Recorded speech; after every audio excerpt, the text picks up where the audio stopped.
చిత్తూరు జిల్లా పొంగనూరు పట్టణంలోని మత్స్యకారుల సమస్యలను పరిష్కరించాలని మత్స్యకారులు డిమాండ్ చేశారు.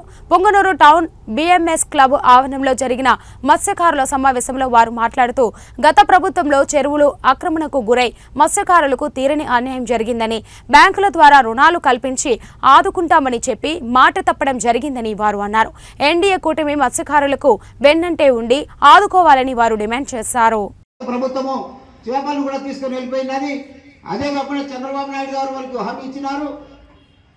217వ జీవోని వెంటనే మాకు రద్దు చేయాలని చెప్పి చంద్రబాబు నాయుడు గారి ప్రభుత్వాన్ని, ముఖ్యమంత్రి వారిని కోరుతూ ఉంటాం.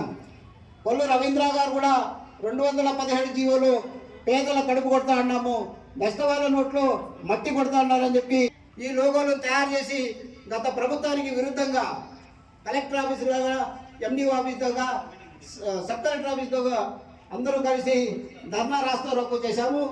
ఇప్పుడు మన నాయకులంతా ఈ సమస్యను తీర్చుతారని చెప్పి సందర్భంగా మీకు అందరికీ మనవి చేస్తా ఉన్నాను. ధన్యవాదాలు.